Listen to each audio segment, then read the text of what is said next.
Fala pessoal, boa noite. Para quem não me conhece, meu nome é Gustavo Passalupi, sou advogado e hoje eu estou iniciando um novo projeto, podcast diário de um ex-detento, onde eu vou conversar com pessoas que passaram pelo sistema prisional para essas pessoas explicarem que essa glamorização que é feita em relação a crime e sistema prisional, ela não é a realidade no dia a dia de quem passou pelo sistema prisional.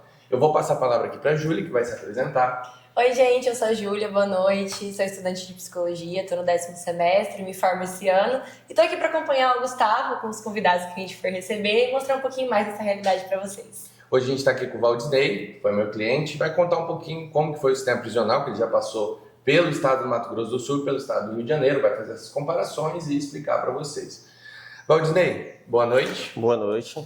Começar perguntando para você, como é que foi a sua entrada no crime, quanto tempo você durou nessa vida até ter a sua prisão? Explica pra gente. Tranquilo, né? Primeiramente, né, boa noite todo mundo. Eu vou falar que eu não sou um criminoso, eu não me considero um criminoso. Tipo assim, eu cometi um erro, é diferente de a gente ser um criminoso. O criminoso é a pessoa que viveu a vida baseada no crime. Eu sempre fui um cara trabalhador, estudei, hoje eu sou casado, mas já tive outro casamento, onde eu passei por muitas coisas boas e ruins também, e as coisas chegaram num ponto da minha vida que a gente mexendo com uma coisa cotidiana que acontece na vida de todas as pessoas, de todas as famílias, uns estresse, algumas coisas, não dá mais certo, a gente termina. E a gente passa por um momento frágil da cabeça da gente, né? E foi o que aconteceu comigo. Eu estava num momento frágil da minha vida, e, como eu falei, eu era trabalhador, sempre trabalhei, sempre corri atrás, vivi do meu suor, e apareceu aquela proposta, né? Aquela proposta e a gente querendo se autoafirmar. No momento de fraqueza, a gente aceita, achando que sempre vai dar certo, nunca vai dar errado. E foi assim que eu me ingressei no mundo do crime, né? De uma maneira natural, porque não foi algo que eu procurei, chegou até mim, só que eu fui fraco e aceitei, entendeu? Onde eu comecei a fazer trabalhos ilícitos, que eu, tipo assim, não quero nem entrar muito em detalhes.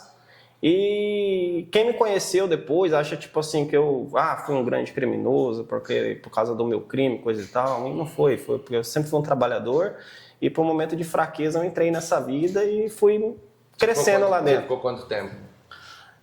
Foi pouco, meu período foi entre 6 e 7 meses apenas. Certo, e você foi preso, que ano você foi preso, você lembra? Fui preso em 2018, dia 3 de dezembro. Quando você foi preso, você ainda estava cometendo crime? Não, já tinha mais de um ano que eu tinha parado. É porque, que nem eu falei primeiro, no começo, né?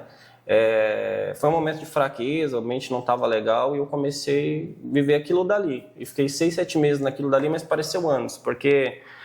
Vamos ser sinceros, a pressão da vida da gente nesse mundo é algo avassalador. Parece que o dia não passa, você não dorme, você está sempre acordado e parece que eu vivi anos lá, mas vivi só 7 meses. Aí quando eu comecei a voltar na minha lucidez, assim, que eu voltei, minha mente começou a ficar legal, eu falei, não, eu não quero isso pra minha vida. Aí eu saí, só que infelizmente era tarde demais. E aí você foi, pelo que você estava comentando antes de a gente começar, que você foi preso numa prisão temporária, né? Temporária. E aí depois você ficou na preventiva e ficou quanto tempo preso? Quando eu fui preso na temporária, eu fiquei 47 dias no Garras, e do Garras eu fui pro presídio, onde eu aqui no Mato Grosso do Sul, eu fiquei 4 anos, e uns quebradinhos, e mais um ano no estado do Rio de Janeiro. Quase 5 anos, bem dizer. E você pode contar pra gente um pouquinho como que era a sua rotina lá dentro, qual que é a diferença, né, dos lugares que você ficou? Que nem a senhora falou agora, né? Tem diferença, muita diferença, por causa são sistemas prisionais totalmente diferentes. O do Mato Grosso do Sul para o Rio de Janeiro. Por mais que muitas pessoas achem que eu vou falar algo positivo, e realmente é. Que o sistema prisional do Mato Grosso do Sul ele é mais organizado, né? Ele está voltado para a ressocialização mesmo do preso.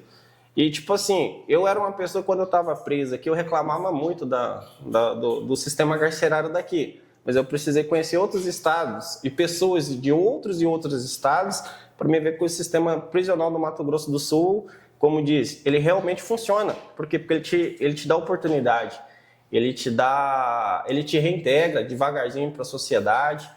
Aqui no Mato Grosso do Sul, eles respeitam os seus direitos.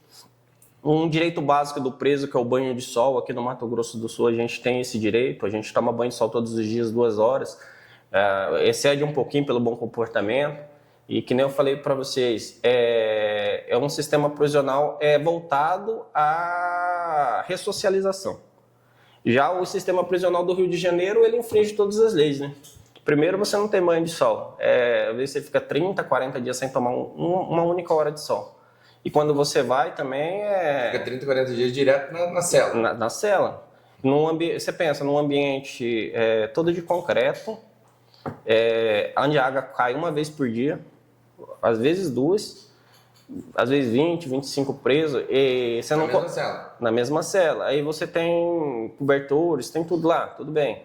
Mas você não consegue lavar, você não consegue ter uma higienização, porque não tem água. E aí prolifera doença lá dentro? Doenças, piolho, tudo carrapicho, tudo o que você pensar, percevejo, o que você pensar tem naquele lugar.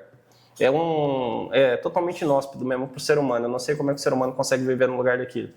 E como que ficou a sua cabeça assim, né? Porque você estava aqui fora e aí você ia para um sistema prisional que era ok, né? Você conseguia ali, tinha os seus direitos e tudo mais, depois ir para esse outro lugar. Como que foi, assim, a mudança da sua cabeça? Como é que foi, assim, o que você foi pensando durante todo esse processo? Aí eu pensei, agora eu me lasquei. Você pensou muito, É verdade. Né? Quando eu cheguei, primeira coisa, eu cheguei no presídio do... Não, primeiramente eu vou falar sobre a minha transferência, né, para vocês verem. Eu fui tratado de forma digna pelos policiais aqui. Você não vai dar trabalho? Não. Você foi transferido do Mato Grosso para o Rio de Janeiro. E eles me algemaram, tudo, sempre de uma forma respeitosa, eu respeitando eles, senhor, sim senhor. E eles, vendo que a gente estava ali, a gente não era um perigo para eles, eminente ou nem nada, que a gente estava ali porque realmente a gente queria pagar, queria ir embora. Não queria fugir, não queria nada. Aí quando nós chegamos lá no Rio de Janeiro, primeira coisa que o cara pega, eu pelo calcanhar me joga de joelho, fico de joelho, me bota o fuzil na minha cabeça. Eu falei, meu Deus, onde eu tô? Pensa, você lá no meio do aeroporto, avião para todo lado, no Santos Dumont, se eu não me engano. Você foi de avião para lá? Foi de avião. E uma cena dessa, coisa de cinema mesmo, foi terrível. Foi terrível. Eu nunca me imaginei naquela situação, só vi em filme. E não é legal tá lá, não é legal. Não é igual no filme, não. Eu imagino. Deixa eu perguntar uma outra coisa. Quando você foi preso na temporária, só explicando pro pessoal, temporária, até pra Júlia, que não conhece essa parte aqui direito. Sou mais leiga. A temporária é uma prisão para investigação, ou seja, ela é decretada única e exclusivamente durante a investigação criminal para que fundamente uma possível denúncia, que aconteceu no seu caso, pelo que você narrou, a sua prisão temporária, que também é uma prisão provisória, ou seja, você não tinha sido condenado ainda. Ela foi convertida numa prisão preventiva depois, porque aí você apresentava risco na sua liberdade para o processo. E aí você ficou preso na preventiva, você ficou bastante tempo até a condenação de primeiro grau, pelo que eu me recordo, uma condenação totalmente exagerada, e depois com recurso reduziu, e agora você está na condicional. Quando você foi preso na temporária, na primeira vez, como que era a sua cabeça? Você falou, daqui a pouco eu saio disso aqui? Ou você pensou, putz, agora me lasquei mesmo, agora eu vou ficar... Você imaginava que você ia ficar tanto tempo na preventiva até conseguir, no recurso, reduzir sua pena? Eu vou ser bem sincero pro senhor, eu achei que eu não ia ser condenado. Como eu não fui preso em flagrante, elementos fracos, eu achei que eu não ia ser condenado. E quando eu fui preso, eu sabia que, tipo assim, eu não fiquei triste, eu vou ser bem sincero, eu só faço um filme na minha cabeça, assim, na hora. Tipo assim, não, já era, eu errei, vamos lá, e é isso, né? A vida que segue, vamos lá, e vamos ver. Só que a gente fica com medo, né? Porque, que nem eu falei, eu não me considero um criminoso. Então, eu não conheço criminosos. Eu não conhecia os criminosos, eu não conhecia, tipo assim, porque se eu olhava na rua, eu era uma pessoa normal, eu andava normal, eu nunca me envolvi com ponto de droga, nem com nada dessas coisas, né? E que nem eu fui condenado por transporte de arma de uso restrito na época, né? Só que depois ela deixou de ser restrita, né? Então, quer dizer, eu não agia diretamente nessas coisas. Quando eu cheguei lá, eu fiquei com medo da situação.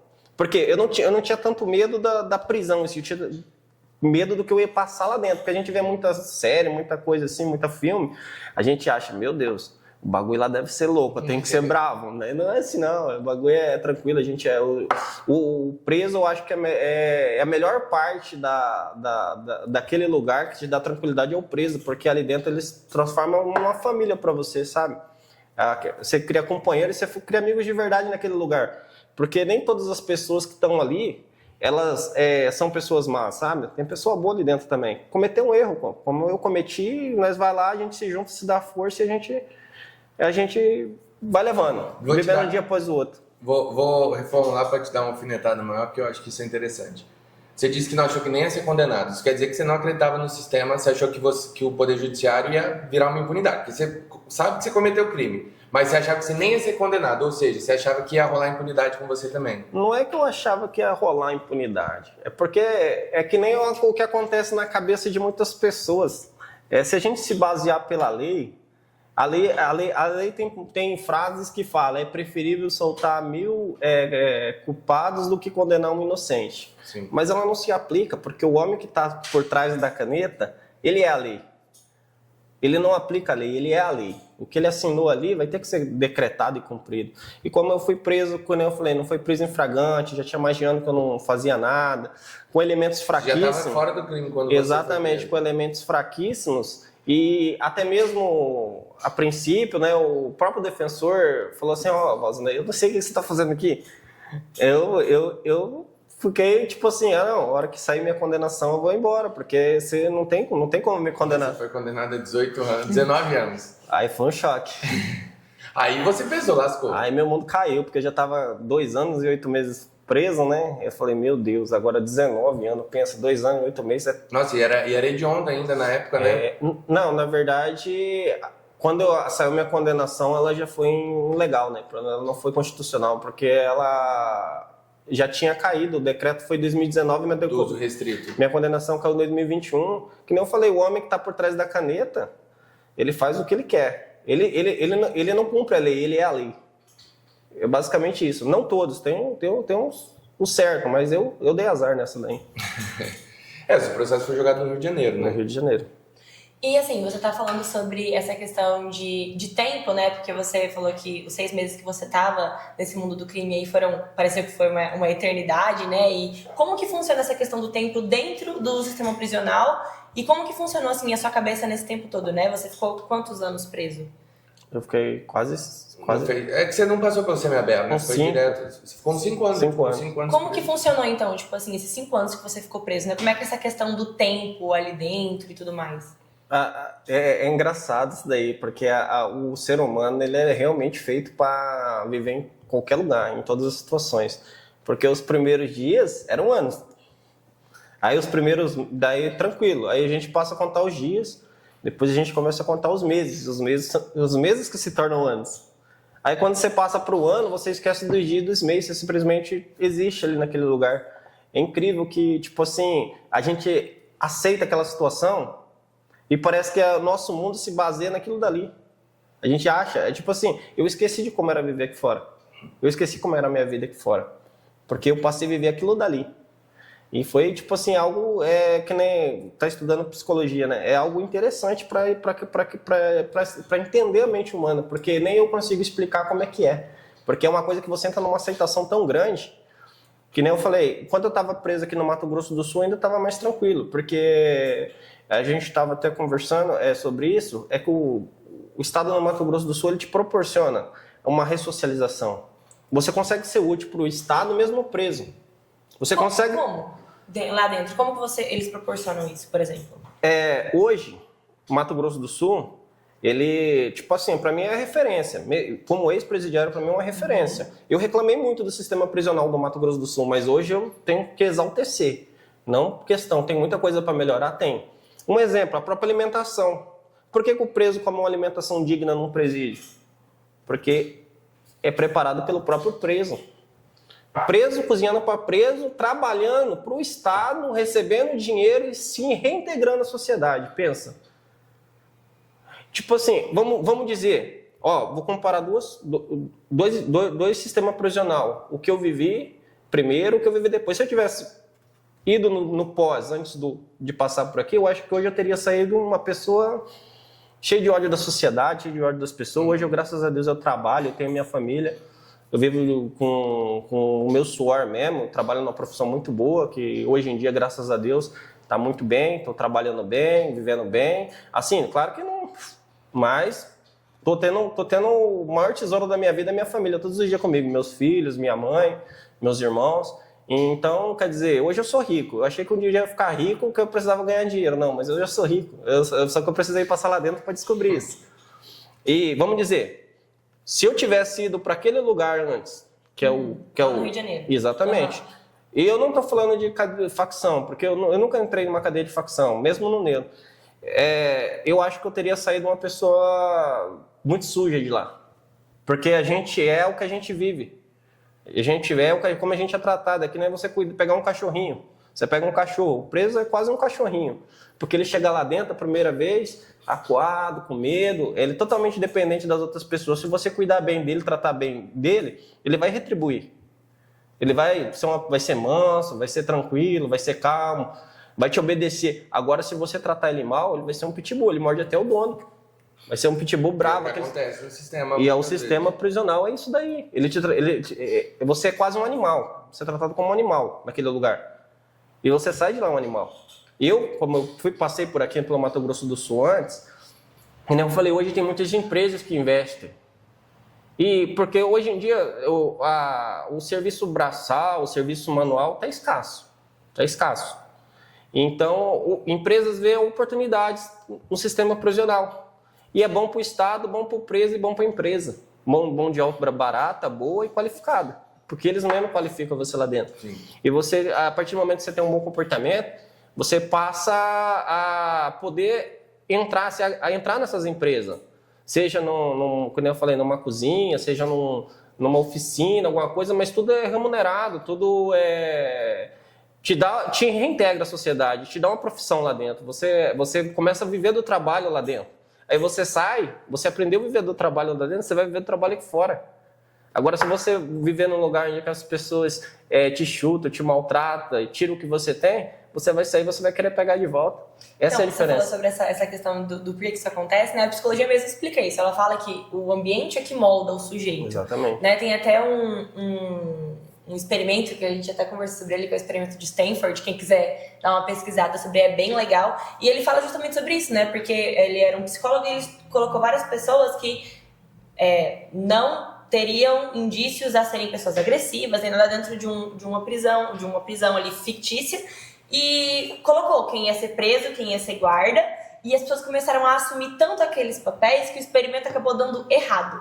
Então é muito legal você falar sobre isso, porque é justamente essa a questão da reintegração do preso, né? É você dar essa oportunidade para ele justamente ver a oportunidade que eles poderiam ter, e que eles têm uma oportunidade de reconstruir a vida deles aqui fora. Exatamente. E como que foi pra você essa reconstrução?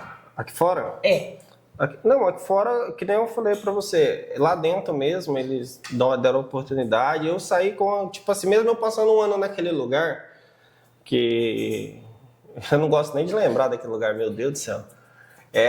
Quando eu vivi um ambiente aqui, e principalmente eu acho que o que me fez perceber que eu queria sair, queria viver uma vida tranquila, uma vida pacata também, foi minha família. Porque eu tenho um filho de 2 anos, eu tenho uma outra de 12 anos, e, cara, eu perdi minha filha. Hoje eu sou um estranho para ela. Eu sou estranho para ela, eu perdi a juventude dela, eu perdi o nascimento do meu filho, eu conheci meu filho com 11 meses. Na hora que ele me olhou, ele não me reconheceu, falou: oi, quem que é esse cara aqui? Hoje ele me chama de pai, hoje ele acorda um abraço, um carinho, que nem eu falei para vocês, eu sou rico, sou milionário, mas daquilo que o dinheiro não compra.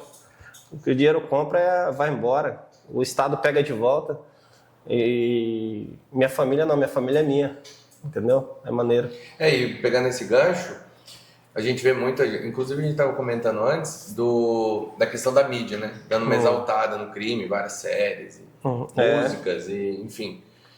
O que você acha sobre essa situação de exaltação em relação ao crime e tudo que a mídia faz em relação a isso? Séries, se você assiste alguma série? Não, nós estava até conversando sobre isso antes, é um assunto interessante, porque você pega o Rio de Janeiro, é o berço de uma das maiores organizações criminosas do Brasil, e o outro berço é o estado de São Paulo. Aí tem 2 séries distintas. Lá no Rio de Janeiro tem o Impuros, né? E em São Paulo a Sintonia. Só que cada uma contando suas ideologias e pontos de vista, mas de uma forma de engrandecimento, né? Porque pega um moleque pobre, as duas pegam um moleque pobre, que tranquilo, entrou pro crime, deu tudo certo, ficou milionário. Daí você vê os caras andando de Porsche, viajando pra Bolívia, viajando pra Colômbia, avião, carro do ano, comprando tudo o que quer. E aí você pensa, na mente de uma criança em formação, às vezes, uma pessoa que está criando uma personalidade de 12 anos, 13 anos. Caramba, ó lá, vou trabalhar nada, vou estudar nada, ó lá, ó. Se deu certo para ele, dá para mim. E você cria caráter através disso, porque esses meios de comunicação, eles influenciam muito da vida da gente. Você sabe disso. Seja ela, ó, se amanhã, por exemplo, previsão do tempo. Amanhã vai falar que vai fazer muito frio amanhã. Pode estar um calor, que tiver de manhã cedo, você vai sair e vai levar um casaco. É a mesma coisa essa mídia de exaltação do crime. Você cria uma expectativa achando que aquele ato fictício é realidade, sendo que não é. Que o buraco é bem mais embaixo. Um exemplo, eu estava até conversando. Me fala de um criminoso bem-sucedido que vocês conhecem. Você já ouviu falar? Qualquer um. Que eles dizem que foi comandante, né? Beiramar, Marcola, André do Rap. Eles vivem? Os dois primeiros estão presos, né? Vão ficar o resto da vida presos. Eles vivem? O André do Rap tá foragido. Eles não vivem. Eles não são bem-sucedidos. Eles acham, na mente de quem olha e se inspira neles, que eles são bem-sucedidos, porque eles são grandes, são famosos, mas os caras não têm vida. Eu acho que eles trocariam tudo que eles criaram, tudo que eles fizeram, para uma vida tranquila com a família deles, poder trabalhar, poder ir e vir. Você não acha que tem uns caras que gostam da adrenalina, do crime? Gosta? O Marcola mesmo, ele era assaltante de banco, Sim, né? mas imagina a adrenalina. Mas você fala louco. Mas tinha adrenalina, tinha um benefício antes dele ser preso e depois que foi preso. Que adrenalina que ele vive de acordar todos os dias com 5, 6 guarita com o fuzil apontado para sua cabeça, sabendo que a qualquer momento o sistema prisional pode virar, pode mudar, as coisas podem... Tipo assim, sua vida passa a ser do Estado e mesmo assim, você não tem vida. A sua vida passa a estar na mão dos outros, passa a estar na mão do Estado. Você deixa de ser uma pessoa e se torna um animal, preso numa gaiola. Você é um animal, porque você pode ser quem for na rua. Lá dentro você é propriedade do Estado. Entendi. E acho que é muito legal essa sua fala, porque você fala justamente sobre essa questão da série, do filme, pegar justamente e formar o imaginário, né, de criança, adolescente e tudo mais. E você, quando você conta a sua história, você fala que você estava em um momento vulnerável, né? Tava. Que a sua cabeça, por mais que você já fosse adulto, né, e formada, a sua cabeça, ela estava num momento vulnerável ali. Exatamente. Então, imagina as pessoas, às vezes, assistindo essas séries, esses filmes, as músicas e tudo mais, que estão no estado de vulnerabilidade, por exemplo, como você estava, né? E aí olham para isso e falam, então aí, aqui, né? E aquela famosa autoafirmação. Você não quer se afirmar pra você, você sabe quem você é. Às vezes você tá mal por dentro, coisa e tal, você sabe que você tá mal, mas pros outros você quer mostrar, não, eu sou foda. Aí que você se lasca. Essa autoafirmação. Eu fico indignado.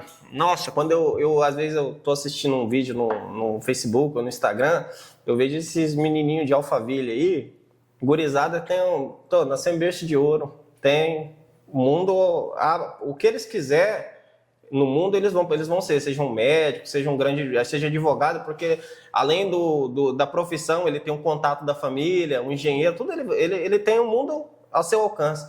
E os caras falando, porque nós é gueto, querendo pagar de marginal. Eles não sabem o que é tipo assim, a mídia mostra só o lado bom. Só o lado bom, ninguém mostra o sofrimento do cárcere, o sofrimento da família. É isso que a gente tá tentando mostrar um pouquinho aqui, né? Nem tanto, é o seu sofrimento. Sabe o que é pior? Que dói mais do que seu sofrimento? É a pessoa que te ama olhar pra você e não ter você. Você saber que aquela pessoa tá mal por você. Você tá causando sofrimento, não só assim, mas você tá causando sofrimento à sua família. E muitas pessoas que falam, preso tem que se lascar mesmo. Até ter um filho preso, um irmão preso, um parente preso, uma esposa, um marido preso, aí vai entender o dor e o sofrimento que é passar naquele lugar. Não que a vida é feita de escolhas. A gente vai para aquele lugar se a gente quiser. Se a gente quiser, a gente tem a escolha. Nós temos o livre-arbítrio hoje para ir ou não. Mas quando você parar e pensar, não, é que eu quero dar uma vida melhor para minha família, é que eu vou entrar porque eu quero dar uma vida melhor para minha família, eu quero comprar o carro que eu nunca consegui comprar, eu quero me autoafirmar. Você lembra que você já tem tudo que você precisa na sua casa, quando você tem sua esposa, você tem seus filhos, tem sua família ali do seu lado. Porque quando você for, você pode ter 200 milhões na conta, que nem pode ter esses grandes traficantes hoje, mas não tem a família deles com ele, não tem a vida deles. Então é a mesma coisa que você ter um quadro... E é todo dia fugindo, né? Exatamente, é a mesma coisa que você ter um quadro do Picasso que vale milhões e comer pão com manteiga no almoço, café, almoço e janta. Não tem valor nenhum, porque aquele quadro não tem valor nenhum, porque ele não vai te dar o que você precisa. Vai te dar o que você precisa, só a sua família, só a sua liberdade. Eu muitas vezes, sabe, é verdade mesmo, é uma coisa assim que eu vou falar pra vocês, nunca falei pra mim, muitas vezes eu tava deitado, ventiladorzão na cara, vida que todo mundo... Eu ficava pensando assim, nossa, quantas vezes eu tava trabalhando lá e falava, nossa, eu queria ficar deitado. Tudo que eu queria agora é estar trabalhando. Você lá dentro do sistema prisional com o ventilador na cara deitado, eu queria estar trabalhando. Eu queria estar trabalhando. Lá no Rio de Janeiro, quando eu ficava 40 dias sem ver o sol, sem ser para uma grade, quando eu saía pro sol, olhava pro sol assim, nossa, para mim aquilo dali tinha um preço que vocês não têm noção, que a gente vive isso todos os dias, a gente não dá valor. A gente só dá valor àquilo que a gente não tem. Então você acha assim, não, eu quero comprar aquele carro. Você vai comprar. Aí quando você tiver ele, você vai ver que ele não tem valor nenhum mais. Isso aqui é outra coisa. A gente só dá valor àquilo que a gente não tem. E a gente tem tanta coisa no dia a dia que a gente só aprende naquele lugar, que vale muito a pena viver. Seja coisa simples, como o simples pôr do sol, seja um simples abraço do seu filho. Pra você, às vezes é uma coisa cotidiana, mas é bom pra caramba, hein? Bom demais. Deixa eu te perguntar outra coisa. Você citou esses meninos da Alphaville aí, pessoal de alto poder aquisitivo. Como que é a questão financeira do sistema prisional que você passou? São, na maioria esmagadora, acredito que sim. São pessoas de baixa renda, existem pessoas de renda mais alta, mesmo que estejam vinculadas ao crime. Como que é essa questão financeira dentro do sistema prisional? Em que sistema prisional você quer saber? Porque Pode fazer a comparação entre os dois. o Mato Grosso do Sul é eu acho que, tipo assim, não tem ninguém rico assim. Eu não conhecia aquele cara rico, milionário. Assim. Não, conheci sim, mas eu já era berço de ouro, nasci em berço de ouro. Mas no Mato Grosso do Sul, eu acho que até pelo cotidiano, de tudo, e eu acho que a família também vendo que a pessoa tá querendo... uma mudança de vida, coisa e tal, eu acho que as pessoas aqui vivem bem melhor. Por quê? Porque a família ajuda muito, apoia muito, né? Lá no Rio de Janeiro não tem isso. Lá no Rio de Janeiro, geralmente são pessoas que já não tem nada na rua. Eu acho que aquele estado lá é corrupto demais. Né? Nossa, é corrupto demais. Eu ia falar um negócio que eu não ia nem falar aqui. O choque que eu tomei quando eu cheguei naquele estado foi tão grande que quando eu entrei na área de isolamento, que você passa uns dias antes lá, antes de entrar no presídio, né? Para ver se você tipo uma triagem. Isso.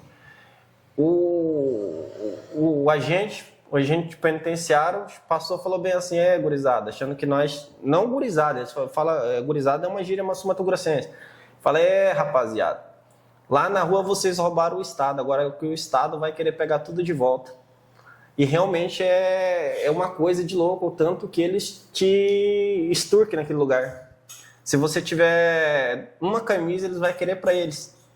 E aqui no Mato Grosso do Sul, não. Aqui no Mato Grosso do Sul, você já tem um ambiente de ressocialização diferente. Os agentes aqui, eles cumprem a lei, eles te respeitam. E o presídio no Mato Grosso do Sul, os que eu passei, é regido por presos.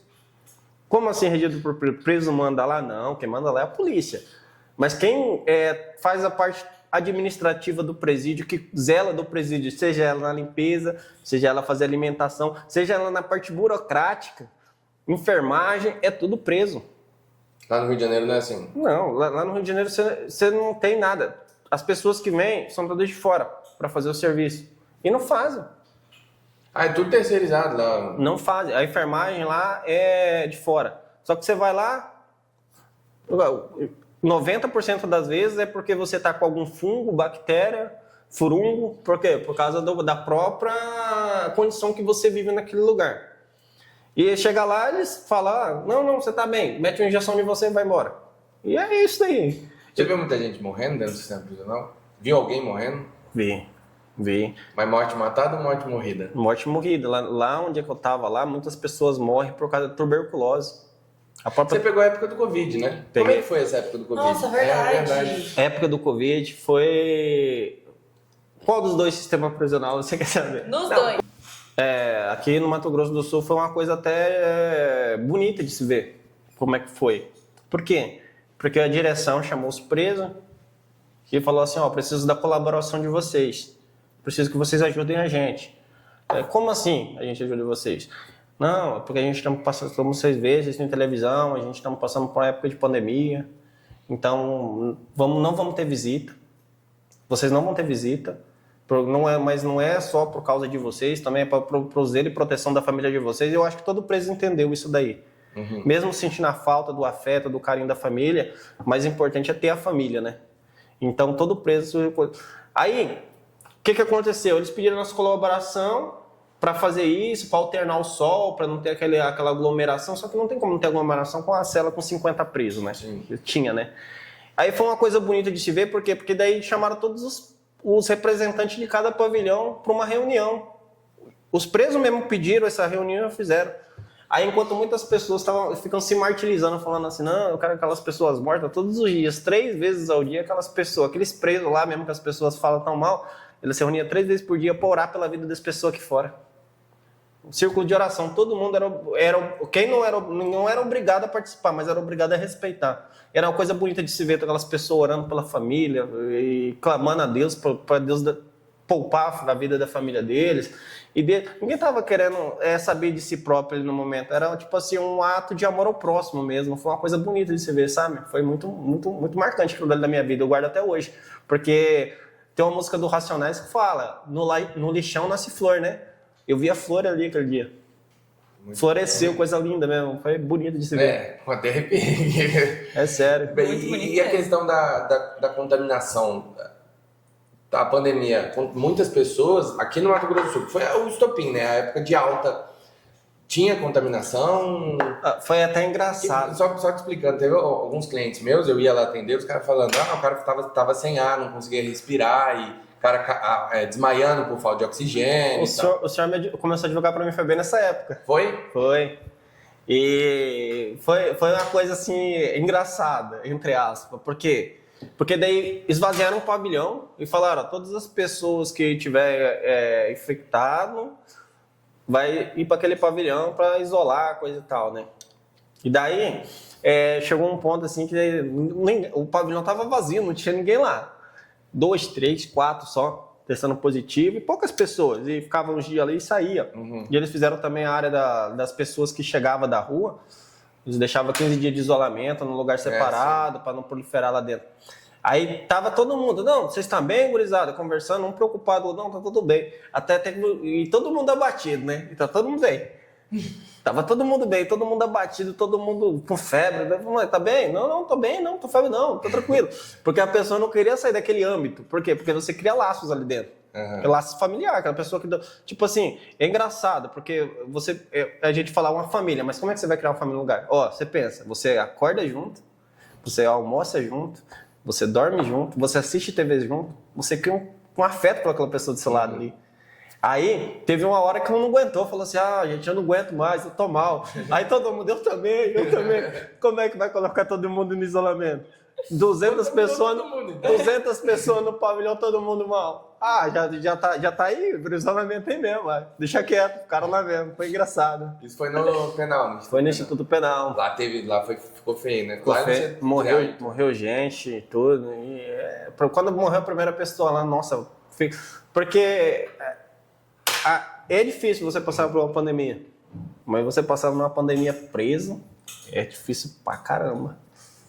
Não é fácil. O atendimento médico, assim, vou ser bem sincero com você, o atendimento médico fora também não tinha como, não tinha onde colocar gente. Eu ia falar isso agora, não tinha fora nada. não tava numa situação muito boa não. Nessa época o pessoal começou a falar, estão dando mais atendimento para preso, estão dando mais importância para os presos, já é um entendimento idiota, porque, o preso... também tem os mesmos direitos, ele tem o direito à vida, à saúde, à integridade física.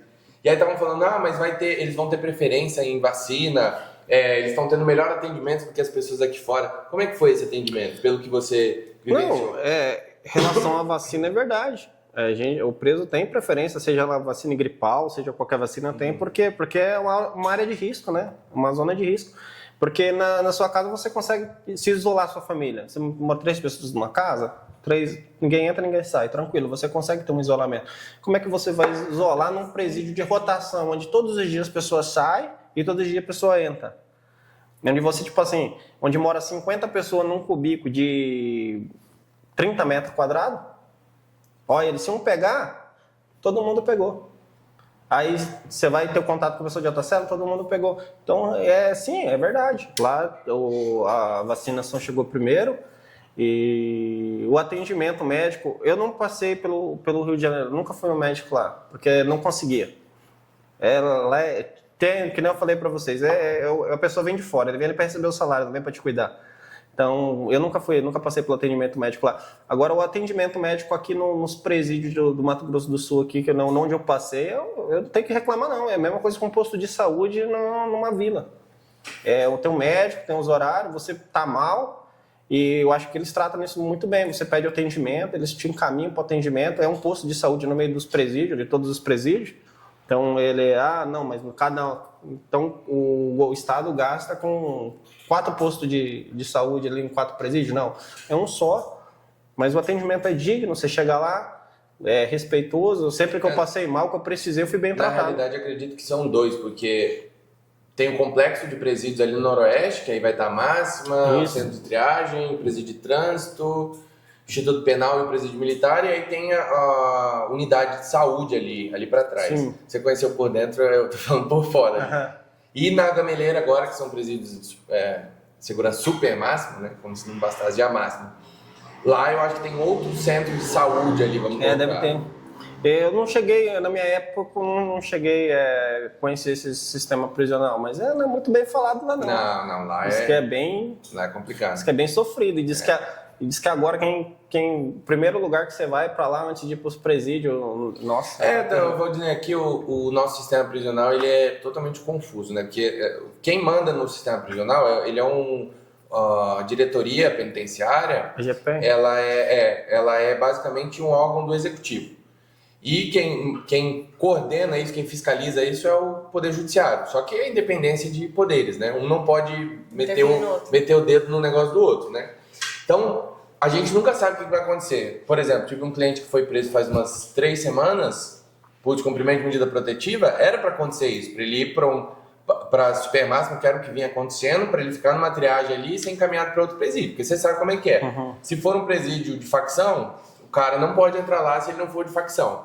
De 2 uma, ou ele está jurado de morte, fora, ou ele vai ser corrompido lá dentro. Não tem muita opção. Ainda mais o cara entrando numa Maria da Penha lá. Então, aí o cara fica 3 meses lá rebatizado já, de alguma facção. Então, ele deveria ter feito isso, mas encaminharam ele para o centro de triagem. Que o nome parece que é o correto, né? Mas tem o presídio de trânsito também. Então, o nosso sistema prisional aqui no Mato Grosso do Sul, apesar de você estar falando em comparação com outros, com outro, no caso, ele é confuso em relação a isso. O advogado nunca sabe. Eu nunca sei para onde o cara vai. Tecnicamente, se for um crime sexual ou uma violência doméstica, dizem que vai para o Instituto Penal. Mas não acontece isso. Porque a sua condenação não tem nada a ver com violência doméstica nem violência sexual. Você foi para o Instituto Penal, depois você foi para o centro de triagem. É que tem alas separadas. Tem a ala dos... A ala separada. Geralmente você vai onde você tem o famoso convívio, né? A gente vamos falar a linguagem do preso. Qual foi o... Tipo assim, se você é um residente, por exemplo, de onde que você saiu? Você saiu do penal? Então ele sabe que você tem um convívio lá. Então acho que foi uma espécie de preservação. Exatamente por causa disso que o senhor acabou de falar. Esse negócio de facção, essas guerras, trem. Então o que eles fazem? Eles sabem que você saiu de lá, então provavelmente você tem convívio lá. Então eles te jogam lá. E já para não ter esse problema também, você sempre passa por uma triagem para ver se realmente você vai ficar ali ou vai para outro presídio também. Porque aqui nós temos essa opção, né? Aqui nós temos essa opção. Se você não quiser, você pede transferência e você vai para onde você quer. Mas aí até que sai, né? Quando você chega, não. Se você estiver vivendo lá e você querer sair de lá, é difícil. Mas quando você chega, não. Quando você chega lá e você não quer ficar naquele lugar... Eu não sei como é que funciona nesses presídio novo da Gameleira, porque lá também é uma cadeia de castigo, uma cadeia para desmantelar lideranças criminosas, essas coisas. Então, eu não sei como é que funciona lá, mas os presídios que eu passei aqui no Mato Grosso do Sul, se você chegou lá, não quer ficar lá, mete o pé. Não te prende, não. Eles tipo assim, acham que você assina termo, que sua vida está em perigo ali, e você mete o pé dali. Eles não vão te deixar no lugar onde é que não é seguro para você. Entendeu? Deixa eu te fazer uma pergunta. Se for algo que você não queira falar, você avisa e a gente vai pro próximo. Você disse da ala separada do presídio, do Instituto Penal. Como que são tratadas essas pessoas que cometeram crimes sexuais, o famoso Jack? Ai, como é que eu vou te dizer? Eles são excluídos das outras? Vocês tratam eles como o submundo da unidade? Na verdade, a gente não tem nem muita interação com essas pessoas. Sim. Eles ficam numa ala separada. E lá no Rio de Janeiro, não. Lá no Rio de Janeiro fica tudo junto. Você nunca sabe quem que é quem. Aí você não sabe quem que é quem. Tá falando mal, mas tá do seu lado. Entendeu? E como eu falei, eu passei por presídios neutros, então a gente não fica puxando muito esse negócio de passado, estranho de pessoa, então é tranquilo. Mas lá, aqui no Mato Grosso do Sul, não. Eles fica na ala deles. Eles têm até muitos privilégios lá dentro, em termos de trabalho. Porque eles são mais sujeitos à confiança do sistema prisional do que o preso normal. Por quê? Porque eles não são criminosos. Eles são abusadores, é diferente. Lá eles não vão abusar de ninguém, mas então eles são pessoas... Eles são os famosos fofoqueiros. Então eles sempre estão ali, trabalhando na parte de administrativa e coisa e tal, porque as pessoas... Não vai ter um assassino trabalhando do lado dela, mas vai ter aquele cara ali que tá tranquilo. Que fez alguma criança, mas não tem uma criança lá dentro. Não tem uma criança lá dentro. Tem uma mulher lá dentro. Até tem as agentes, mas não chegam perto. Não, mas não tem nem como, né? É quando você fala criminoso, você quer se referir a um cara que vive do crime. Vive do crime. Esse cara pode até viver do crime, mas não financeiramente. Eu não falo criminoso que vive do crime, eu falo criminoso porque é assim que nós somos tratados. A partir do momento que você comete um crime, não significa que você tem uma grande hierarquia. Você é um criminoso. Então você tá lá dentro, criminoso, um encarcerado. Eu falo criminoso assim porque é o jeito popular de a gente falar. Entendi. Entendeu? Vou dar uma intensificada também, se você não quiser. Eles dizem, né? Hoje em dia não tem mais a mistura, fica separado o cara cometendo crime sexual. Mas, de várias notícias que a gente tem aí, quando a cadeia vira, ou seja, quando tem alguma rebelião, essas pessoas são as primeiras a serem atacadas. É dessa forma? Era dessa forma mesmo? Essas pessoas estavam... Se sobrasse um tempinho, tinha alguém do seu lado ali, não que atacaria esse cara que cometeu um crime sexual? Eu posso só complementar a pergunta? Existe realmente essa... Como é que eu posso falar? Essa segregação. Estigma, essa ideia, né? De que isso é um crime que até mesmo os presos não toleram. Isso existe? Existe, mas na área da facção. A área do preso que está ali, que não quer continuar no crime, ele quer ir embora. Ele está ali, que nem eu tirei no Instituto Penal, eu tirei com CT porque eu queria ir embora, eu não queria voltar para o crime. Então, a gente não aceita. A gente não aceita ali entre nós. Mas a gente nunca vai atacar, não vai esfaquear, porque quem julga é Deus. A gente vai matar, vai se atrasar. Aí você lá dentro você vai se atrasar, aí você às vezes é para ficar 2 anos, você vai ficar 30. Tudo isso passa na cabeça. Então, quer dizer, gostar ninguém gosta. Gostar assim, não gosta. Mas ele tá lá, respeita. Não precisa gostar, só tem que respeitar. Deixa ele no canto dele, nós no nosso. Se encontra no corredor é normal, trata normal, mas não tem muita aproximação aquele de lado. Ele, tipo assim, o funcionário que trabalha lá, ele vem muito ali. Ele interage com os outros presos, só que ele não entra, né? E a mesma coisa, o criminoso, ele não entra na área deles. Mas eles têm um acesso, têm uma comunicação normal e, tipo assim, no começo a gente entra lá com uma visão totalmente distorcida, olhando as pessoas. Só que você vai vivendo dia a dia, acostumando e se tornam pessoas normais, só que sem aquela aproximação, entendeu? É que nem quando você tem aquele vizinho tranqueira, ladrãozinho do seu lado, mas ele não rouba você, tá bom. Então, pro preso... É engraçado, né? Porque o cara que tá preso, ele é pior do que vocês. O cara que tá preso por um outro crime, você considera ele pior do que você porque ele cometeu um crime sexual. Na verdade, não é que eu considero ele pior do que eu. A gente fez, tipo assim, nosso exemplo. A maioria das pessoas ali, ele... vai preso por tentar uma melhoria de vida, pô. Sem atrasar ninguém. E esse é um crime que, tipo, não tem uma finalidade, né? Destrói uma família. Entendi. Você é pai? Poderia ser. Poderia ser seu filho. Entendeu? Esse é o primeiro pensamento. Você tem uma irmã, uma mãe. Você tem uma irmã, uma mãe, poderia ser ela. Esse é o pensamento. Você vai ali, É errado de todo lado, mas você vai buscando uma melhoria de vida. Você não vai pensando em atrasar ninguém nem nada do tipo.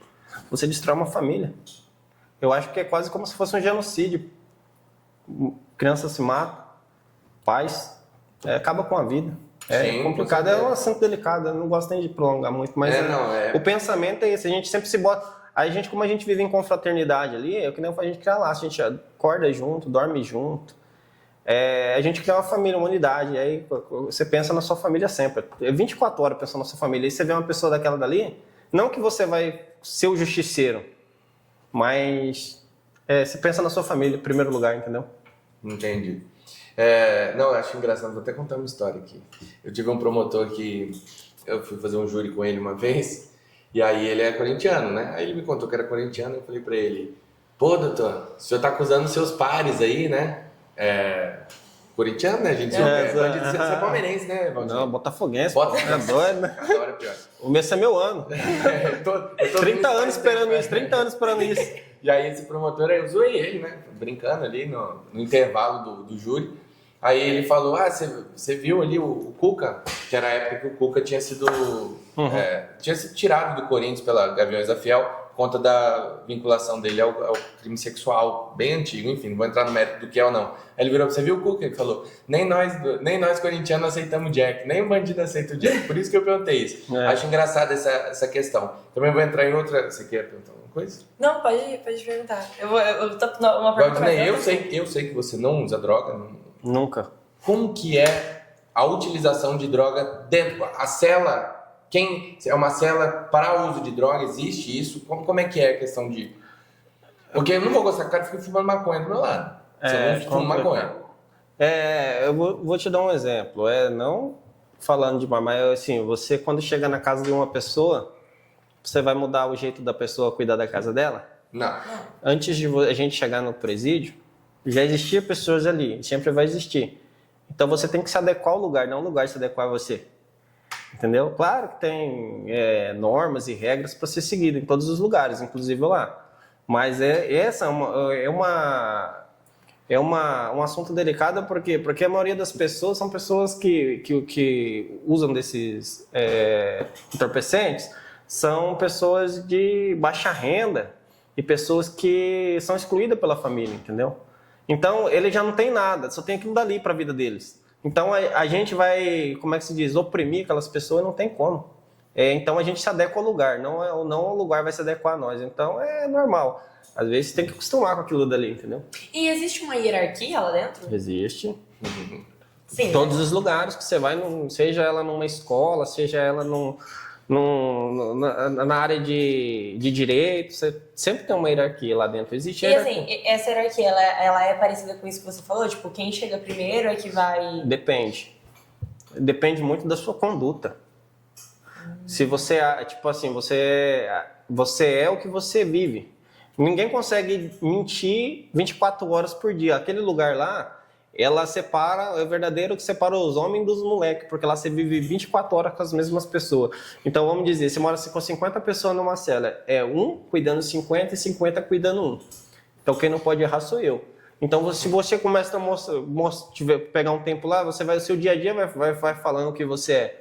E as pessoas não querem uma pessoa com uma índole, com uma má índole, uma pessoa injusta, uma pessoa... Porque esse tempo de o mais forte, não existe isso. A força está na massa, está na população.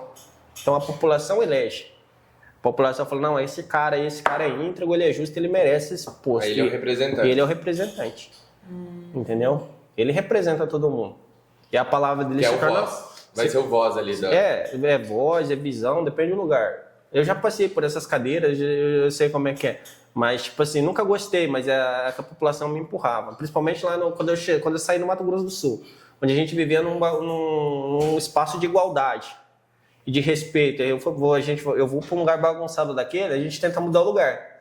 Mas não é porque a gente... Lá não tem isso.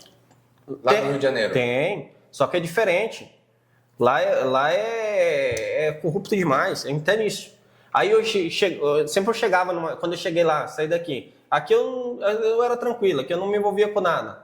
Mas a gente pega a batida, pega o dia a dia e a gente quer melhorar o lugar que a gente vive. E lá eu não conseguia fazer isso, às vezes, num pavilhão, mas na minha cela eu conseguia. Aí eu cheguei lá, chega quietinho, quem não quer nada, e você vai conseguindo a confiança das pessoas, e você vai se mostrando uma pessoa correta. Aí elas vão botando o voto em você. E aquele lugar passa a ser seu ambiente. Como era meu ambiente, aquele quadrado era meu quadrado. Harmonia, família, isso que eu falei pra você, eu sempre prezei a família.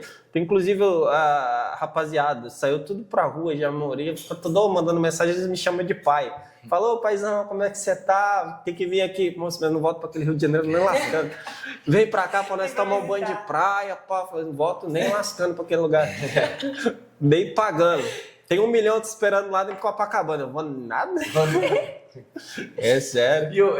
E você falou voz, visão, tem também disciplina, tem... Eu acho que eu falo isso da experiência de outros clientes que eu tive, né? Essa palavra disciplina é usada mais na facção, né? Porque eu tive cliente que não é responsável. O disciplina que os caras falam é a voz, né? O cara é responsável, pá. E tem as pessoas ali que tá junto também, tem que ser pessoas também de pá. E querendo ou não, tem normas e regras naquele lugar, né? E aqui onde é que eu passei, aqui no Mato Grosso do Sul, que é muito bom, cara, nesse ponto. Por quê? Porque a pessoa começa a fazer feio ali, a única coisa que você fala pra ela, pega os seus paninhos de bunda e tchau. Vai, que a situação melhora. Lá no Rio de Janeiro não tem isso, você não consegue nem mudar de cela se você não pagar. Nossa. Lá pra você fazer uma mudança de cela lá, é incrível os R$250. Por um preço é muito dinheiro. Aqui não, aqui no Mato Grosso do Sul, que nem eu falei pra você, eles trabalham com convívio e ressocialização. Vê que aquela pessoa não está se adequando àquele lugar, eles não têm problema nenhum em mudar a pessoa. Você pede a mudança, conversa com o representante de outro lugar, eu quero mudar para castigo, se o cara estiver lá dentro dando golpe, alguma coisa desse tipo. Isso daí é complicado. Isso é complicado. Não, castigo eu digo para super máxima lá. Eles estão fazendo isso agora, para tentar desmantelar o cara que fica mexendo, que fica dando golpe, fazendo alguma coisa nesse sentido. Mas isso é raro. Isso daí. Geralmente nem o preso sabe dessas coisas aí, entendeu? O cara que dá o golpe até no preso quando é assim, porque ninguém sabe do que acontece. Isso daí é terrível, porque a pessoa, assim, vamos dizer, você vive num ambiente familiar, ali, familiar, que é o próprio preso que eu falo, é sua família, e você não quer sair dali. Aí se uma pessoa começa a fazer isso ali, eles rastrear aqui ali, todo mundo paga. Então ninguém gosta. Então, entendi, vai todo mundo. Quase não existe. Eles fazem, né? A pessoa fala que é uma coisa normal, mas isso quase não existe mais no sistema prisional, não. Eu tenho uma pergunta, mas saindo um pouco do assunto. Quando você comentou que você via o sol, né, aqueles lá no Rio de Janeiro, né? Aquele pouco tempo ali você falava, meu Deus, como é bom estar vendo o sol, né? E como que foi assim para você, assim, a analogia do vendo o sol, como é que foi para você quando você saiu e você começou a tentar voltar à sua vida cotidiana? Como que foi? Como é que estava a sua cabeça? Como é que foi a sua ressocialização? Eu parecia um bicho. Eu desconfiava de tudo e de todos. Eu não sei, primeiramente eu vim pra Campo Grande, eu vim pra casa da minha mãe, entendeu? Aí eu fiquei ali uns dias, só que eu nem saí de casa, nossa. No mercado, quer ver? Você ir no mercado. O simples hábito de ir no mercado pra gente se torna um desafio. É sério? Você fica totalmente antissocial, anticomunicativo, você não sabe se comunicar. Aí quando você vai se comunicar, você fala gíria de preso, você quer falar igual preso. Eu começo a chamar, eu vou acordar de manhã e falo, fez meu moco aí. Como é que tá essa caminhada? Não sei o que, a moeda. Eu não entendo nada disso. Marroco, cadê meu Marroco? Pão? Vou ali na Jega. Nossa. Tá. Terrível. É complicado isso daí. Eu acho que é gradativo. Você sai, é adaptação. É igual você entrar na água fria. Você tem que ir entrando devagarzinho pra ir acostumando. Hoje você já tá tranquilo? Não, tô tranquilo, trabalhando aí, firmão. E qual que foi seu maior desafio quando você saiu, você acha? O meu maior desafio foi voltar pro Rio de Janeiro. Eu vou explicar também o que acontece. No processo dele, ele saiu do fechado direto para condicional, porque ele estava num excesso de pena absurdo, né? Inclusive, a gente vai entrar com ação para corrigir esse erro judiciário e tentar ressarcir de alguma forma. E aí eles determinaram que ele cumprisse esse livramento condicional lá no Rio de Janeiro. Aí ele teve que voltar para lá de busão para ficar lá. E agora vai transferir para casa. Pensa, eles me prenderam aqui, fiquei preso aqui, eles sabem, tá lá no processo, o endereço. Daqui, a hora que eu saí, eles falam, não, você tem que ficar aqui no Rio de Janeiro. Mas por que eles querem que eu fique no Rio de Janeiro? Eu falei, alegando que se eu vir pro Mato Grosso do Sul, eu vou cometer crimes. Aqui eu tenho minha família para me apoiar, consigo trabalhar. Se eu ficar no Rio de Janeiro, eu vou cometer crimes, porque não tem ninguém por mim, eu vou ter que me virar de algum jeito. Sim, não conseguir trabalho, né? Não vou nem conseguir trabalho, aí eu vou ser obrigado a cometer crimes. E você ficou quanto tempo lá depois que você saiu? Ah, pergunta difícil, hein? 3 horas, 4 horas? Ah, tá. Achei que você tinha ficado muito tempo assim nessa Meti o volta. pé, fui lá pra Minas, assim, tinha ônibus pra cá, fui lá pra Minas, nunca fui em Minas, conheci Minas Gerais pra sair do Rio de Janeiro. É caminho, vai pra lá mesmo. Terrível. Então, assim, além do voltar pro Rio de Janeiro, qual que foi o seu maior desafio nessa questão de voltar à sua vida, assim? Foi falar com as pessoas? Foi ver sua família? Foi voltar aí no mercado, trabalho? Foi a parte da socialização mesmo. A parte da socialização eu falo em termos de, principalmente uma coisa simples, o mercado, essas coisas, pra gente se torna um desafio. Porque você vai naquele lugar lá, nossa, parece que você tá tem 1000 pessoas te cuidando e parece que você sente que alguém tá na sua maldade, é uma coisa louca, sabe?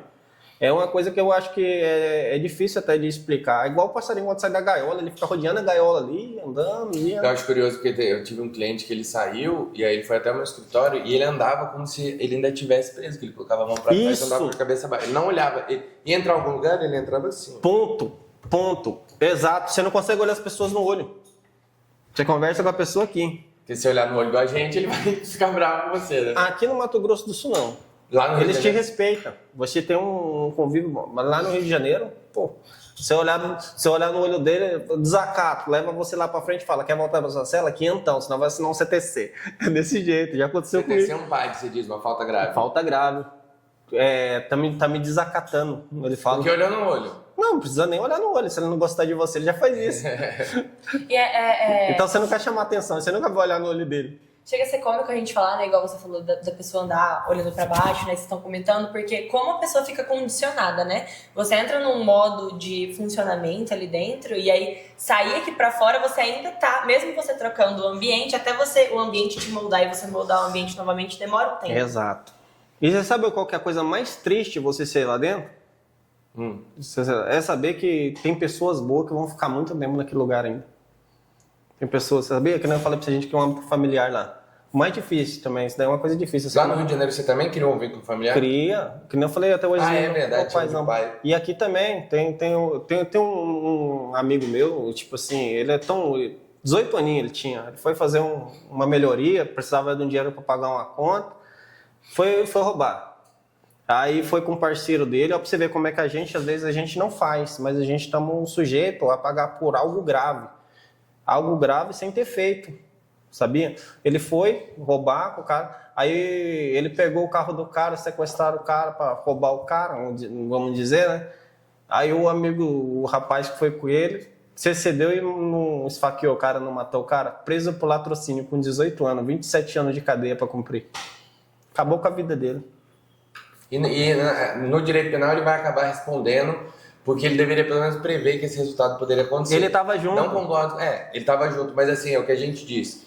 Ele não tinha nenhum domínio sobre o fato ali. O amigo dele, o comparsa dele, né, que isso aí não é amigo, se excedeu em relação à conduta criminosa dele, mas, segundo o nosso direito penal, ele assumiu o risco desse resultado a partir do momento em que ele sequestrou o cara e estava com uma faca, né? Aí você pensa, como a vida da gente é uma corda bamba, você tem 18 anos, tá tudo dando errado na sua vida.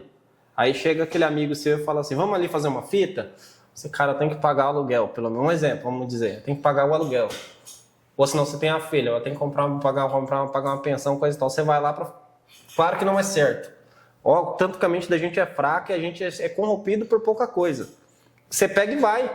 Você não tá vendo que você tá fazendo mal para outra pessoa, você tá vendo que você tá tentando resolver seu problema. E você arruma um problema de 27 anos para sua vida. Causando problema na vida de outra pessoa. Pensa. É que nem nós estávamos conversando antes. Tudo que a gente faz na vida da gente, a gente não paga por dinheiro, a gente paga com tempo de vida. Ele vai sair de lá, quer ver? Ele tinha 18 anos, 27 anos, 30. Ele vai sair de lá com 50 anos, bem dizer. O que ele vai viver da vida dele? Nada. É mais tempo dentro do que fora desse tempo. Exatamente. Ele vai moldar a vida dele baseado nisso daí. Na realidade, se ele for primário, ele vai ficar 2/5. Ele vai dar 40%. Mas mesmo assim... Mas é muito tempo. É muito tempo. E por quê? Por causa de uma corda bamba, de uma proposta de resolver um simples problema. Você ocasionou um problema maior que você não vai viver 50 anos. Você vai existir 50 anos. E se você tiver sorte, você vive com vida daquele lugar. Né? Porque não é fácil aí com E a vida gente volta a falar do estado mental de vulnerabilidade, né? De como isso sempre afeta as pessoas que estão nessa situação mental, né? Nessa situação de Às vezes não é nem tem a vulnerabilidade financeira, mas principalmente a vulnerabilidade mental, né? Agora vai sair de lá com 55 anos. Um exemplo. E se ele viver 27 anos sendo ressocializado, se ele viver 27 anos com direito a um trabalho, a se manter lá dentro, poder ajudar o Estado, ajudar alguma empresa terceirizada e se ajudar. Se ele viver esses 27 anos lá, ele vai sair de lá, o estado mental para sair para a rua, caçar um emprego e trabalhar. Agora, se ele não viver isso daí, o que vai acontecer? Não, pode acontecer. Não, mas no sistema que você narrou pra gente aqui, não, mas esse é no sem tomar um sol. Não, mas esse aqui no Mato Grosso do Sul, esse amigo meu. Ah, é daqui? Tá. Menos mal. Lá no Rio de Janeiro, 40 dias sem tomar o sol e tinha um sol indesejado também. Que era quando você não acertava o arrego com a polícia. Porque lá é o seguinte, se lá você não pagar o arrego diário, é igual aqueles caras que vai comprar. Eles vêm na sua cela. E leva todo mundo para aquele banho de sol e você vê aquela cena do Carandiru. Você assistiu Carandiru? Yeah. Todo mundo lá naqueles... Não, eu tinha hora que eu dava um estado... Eu não sei, ela vai saber me explicar melhor o que acontece com a mente da gente naquele negócio. Você tá tão lascado que não tem como piorar, que você começa a olhar para si mesmo e dá risada. Você tava lá, você começa a olhar, você fala, mano, eu tô vivendo uma cena de cinema. Não, é engraçado que não tem ninguém aqui pra ver, pra depois falar, olha lá, eu vendo lá. Realmente ele tá vivendo isso. E hoje em dia a gente tá rindo disso, mas não tá rindo. Você saiu disso. Às vezes eu tô assistindo um filme assim, eu vejo aquela cena lá e falo, olha lá, eu passei por aquilo. Aquela risada do Coringa, sabe? Não, eles falam assim pra eles, tipo, normal, moço, mas quando você tá lá e você fala assim, nossa, eu vi isso num filme, Começa a rir. Mas você citou o Carandiru, deixa eu te perguntar, a maior base que a gente tem de sistema prisional é o filme Carandiru, né? Foi o maior complexo de presídios, né? Não é o maior presídio do Brasil, porque o maior presídio é o presídio de Porto Alegre. Um presídio lá era um complexo, tinham várias unidades, né? Qual que é a moeda de troca dentro da cadeia? É o dinheiro? Lá a gente vê cigarro, lá a gente vê... Tinha droga mais, né? Mas o cigarro como moeda de troca. Tinha algum bem para fazer escambo ou era dinheiro mesmo? É basicamente dinheiro, né? O bem material em si lá não tem valor. Mas nem o cigarro que eles usavam como... mas ele não tem valor. Ele tem valor na mão do cara certo. Na mão do cara errado, do cara que tá desesperado precisando de alguma coisa, ele não tem valor. Tudo que você vai querer cambiar lá dentro é o dinheiro que manda. O dinheiro move. Então, quer dizer, se você tiver dinheiro... Aqui no Rio de Janeiro... Se você comprar uma blusa bacana, um exemplo, uma blusa bacana, quanto você paga uma blusa bacana dessa? Não sei se for original. Não é original, não. Pelo amor de Deus, olha pra mim. R$80. Tá. Sua família pagou R$80 uma camiseta pra você, chegou lá, só que ela não sabe o que realmente você tá precisando. Porque o Estado não te proporciona... a gente paga. Você pode ir lá, que tá escrito no orçamento, isso daí. Tá pago, mas você não ganha sabonete, você não ganha nada. Uhum. Aí você tem que comprar. Quando preso mesmo, quando você tem uma condição, você tem uma visita, você pode... Beleza. Você vende o que você tem, compra. Quando você não tem, o próprio preso te ajuda. Ele tira dele, tira do bolso dele. Uhum. A gente faz uma caixinha pra isso, pra ajudar mesmo quem não tem condição. Aí você pega uma camiseta dessa de R$80, sua família leva pra tu lá. Aí você vê uma camiseta, usa 2 dias ela...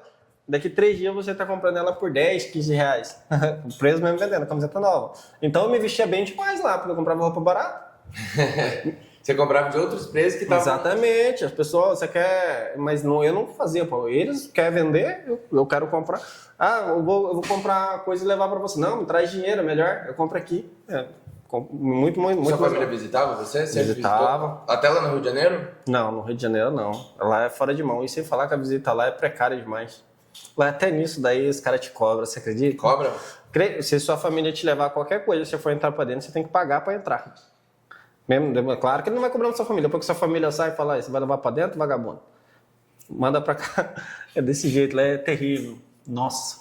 Valdir, a gente tá meio que encerrando. Não sei se você tem mais alguma pergunta. Não, foi muito legal. Eu tenho mais uma pergunta sobre o negócio do Mato Grosso do Sul aqui. Tá uma questão no Mato Grosso do Sul para acabar com a cantina dentro do presídio. A cantina, foi o que eu estava explicando pro pessoal do meu futebol lá. ficam tirando dúvida de graça com advogado, é complicado, né? É complicado mesmo. Os horários, pelo que outros presos me narraram, né? Os horários de refeição são muito ruins. Então, às vezes você fica 18 horas sem comer, porque eles pagam a janta, usar o termo de cadeia, pagam a janta 4 horas. 4 horas, você fica sem comer até o almoço do dia seguinte. Qual que é a importância? Você acha que a cantina ela é mais prejudicial, mais benéfica do Mato Grosso do Sul? Vamos citar Mato Grosso do Sul. Vou dar um exemplo. Vende droga na cantina? Tecnicamente, não. Não vende. Vende álcool na cantina? Não. Então, no que afeta o Estado? Porque, um exemplo, a cantina é um mercado. E é um mercado do presídio. Então, quer dizer, o que acontece? Vende bolacha, vende miojo, vende essas coisas Mas o básicas. próprio preso que vende. O preso trabalha, mas é do presídio. O presídio fica com dinheiro disso. É do presídio. O preso trabalha. O preso é uma máquina trabalhadora dentro do sistema prisional. Entendi. A cantina é do presídio. Então você está ali, você está gastando ali, você está gerando renda para o presídio para ele deixar de arrecadar dos seus impostos. Ele está deixando de gastar dos seus impostos. O preso está tomando conta, o preso está trabalhando, está beneficiando o preso, mas está beneficiando o Estado também. Porque às vezes precisa fazer uma reforma, precisa fazer uma coisa. Deixa de desviar um dinheiro que pode ser desviado, poderia ser usado numa reforma num posto de saúde, em alguma coisa assim. Por quê? Porque tem uma renda lá dentro que o próprio preso trabalha, cuida e gasta e gera essa renda para o presídio investir ali mesmo para não precisar investir o dinheiro público. Então você acha que isso é benéfico ou maléfico? Mas também tem preso que vende coisa particular, o pão, miojo, tem preso que vende isso. O miojo, sim, ovo. Mas isso daí ele compra na cantina. E você sabe uma coisa que eu vou falar pra você? Se não fosse a cantina, eu tinha me dado muito mal na cadeia. Por quê? Porque quando eu cheguei lá, não tinha fonte de renda. Eu aprendi a fazer um doce, lá vendia leite. Pô, fazia um doce, vendia doce, era a minha fonte de renda, era aquilo dali. A cantina me proporcionava, eu virei um comerciante lá dentro. Comerciante de doce de leite, eu fazia doce de leite. E é legal isso daí, por quê? Porque eu comprava lá, tipo assim, com pouco dinheiro, eu fazia meu dinheiro ali, ó, pra você ver. Então, quer dizer, você acha que é maléfico, ela te dá um direito de defesa, o direito de você fazer um progresso, e a pessoa que vende, às vezes, fora, vende um ovo frito, vende alguma coisa assim, ela tá fazendo o trabalho dela, você, que nem falou antes. Se você corta todo o recurso do preso sobreviver, o que o preso vai fazer para sobreviver? Dar golpe, vender droga, fazer... Exatamente. E essa questão entra na parte da ressocialização, né? Porque uma das questões da ressocialização é justamente dar autonomia.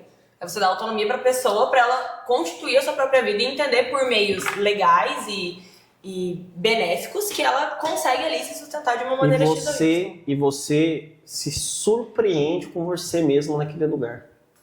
Você se reinventa lá. Você, tipo assim,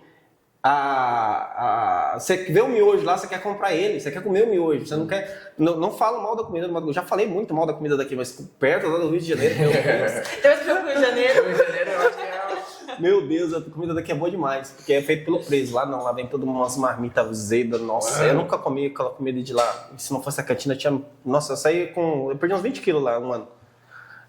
Agora que eu tô recuperando. Aqui... Aí, ó, dicas de emagrecimento.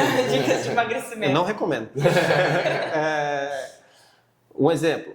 Aqui você vê um miojo, você vê às vezes um Danone, você quer... Nossa, vou dar um jeito de pago, você lava uma roupa e faz alguma coisa, você está se ressocializando.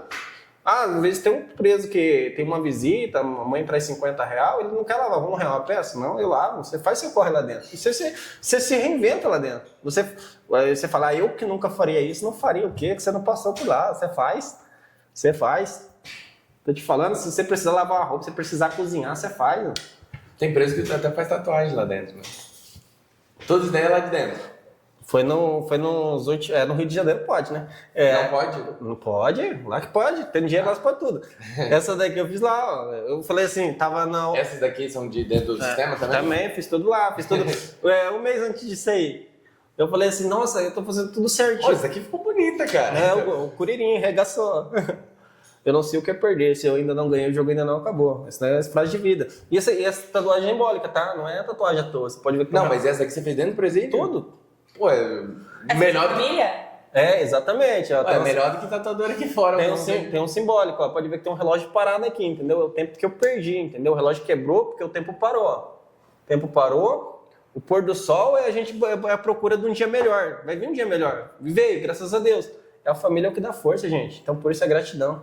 Entendeu? Gratidão a Deus, gratidão à família. Bom dia de encerrar o primeiro já episódio era. do nosso podcast. É isso. Agradeço quem acompanhou aí. Agradeço o Valdisney também por participar. A Júlia também pela participação, pelo auxílio. Convite. E é isso. Aguardo vocês no próximo podcast nosso. Um abraço.